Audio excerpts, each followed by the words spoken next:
Welcome back to Spark Studios, where the goal of my content is to help spark your ideas. In this short video series, we are breaking down goal setting frameworks. Today, we are discussing the WOOP method. As you listen to this video, I want you to think about how you can apply concepts of this framework to your own life. WOOP stands for Wish, Outcome, Obstacle, and Plan. It's a strategy that combines the power of positive visualization with realistic obstacle planning. It was developed by psychologist Gabrielle Oettingen at New York University, and it's built upon mental contrasting. Through her work, she revealed something which seemed counterintuitive. Simply imagining your goals can actually make you less likely to achieve them. When we indulge in positive fantasies about our future, our brains actually experience the satisfaction of achievement without doing the actual work. We feel good in the moment, but this mental reward reduces our motivation to pursue the goal in reality. She calls this problem indulging, thinking only about the optimal future result without considering what stands in the way. Mental contrasting works by creating strong mental associations between your desired future and present reality. When you visualize both your goal and the obstacles preventing you from reaching it, your brain starts to see these obstacles as signals for action rather than immovable barriers. Strategies like the WOOP method activates what researchers call the implementation system, which is the part of your brain responsible for turning intentions into actions. So now let's break down the WOOP framework. We will first introduce the framework, then provide practical examples. W stands for wish. Start the process by setting your goal and identifying what you exactly want to accomplish. Your wish can be challenging, but specific and feasible. The first O stands for outcome. In this section, you should focus on positive visualization. Imagine the best outcome of achieving your wish. Focus on feelings. Reflect on it from an emotional perspective.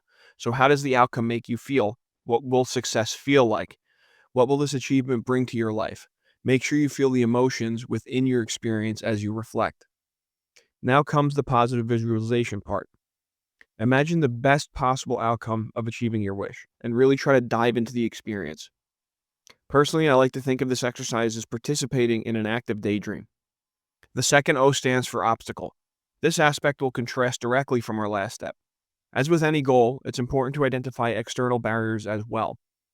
However, this framework emphasizes addressing internal barriers and things within your control. So instead of visualizing positive aspects of your wish, you now take the time to identify the main obstacles which will prevent you from achieving your wish or goal. So what thoughts, feelings, or behaviors are holding you back? Try to experience what it feels like when your inner thoughts and criticisms begin to cloud your judgment. Practicing this visualization prepares your brain to recognize the obstacle when it appears in real life. Lastly, P stands for plan. This step creates actionable triggers for your obstacles and barriers. Create specific if-then statements to trigger actions from your identified roadblocks. Keep the format simple. If obstacle occurs, then I will take specific action. This creates what psychologists call implementation intentions, which are predetermined behavioral responses that kick in automatically when certain conditions are met. We will dive into examples of breaking down the WOOP framework now so you can understand how you can format it personally into your own life. Let's see how the WOOP method works across two different domains: academic achievement and professional development.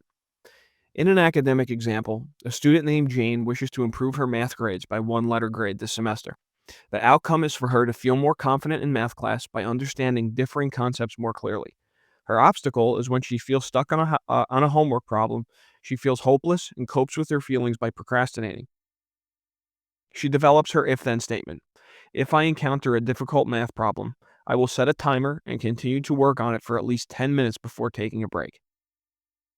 In a professional development example, a recent graduate named Steve in finance wishes to represent his company and speak at a professional conference later this year.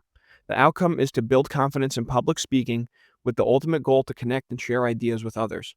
The obstacle is fear and anxiety about public speaking and his feeling that his ideas are worthless. Steve develops his if-then statement. If I start feeling that negative about public speaking, then I will practice my speech with a trusted colleague. The WOOP methods addresses several psychological factors that make goal achievement challenging.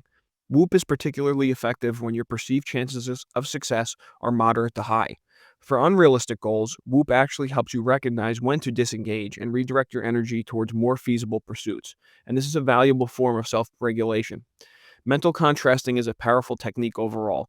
Holding both desired futures and present obstacles in your mind simultaneously creates what researchers call cognitive elaboration. Your brain starts making connections between problems and solutions, obstacles and actions.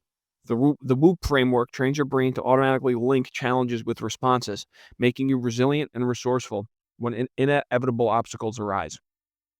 Thank you for joining me on Spark Studios, where our goal is to spark your ideas. I hope you have been able to learn more about the WOOP method by watching this video.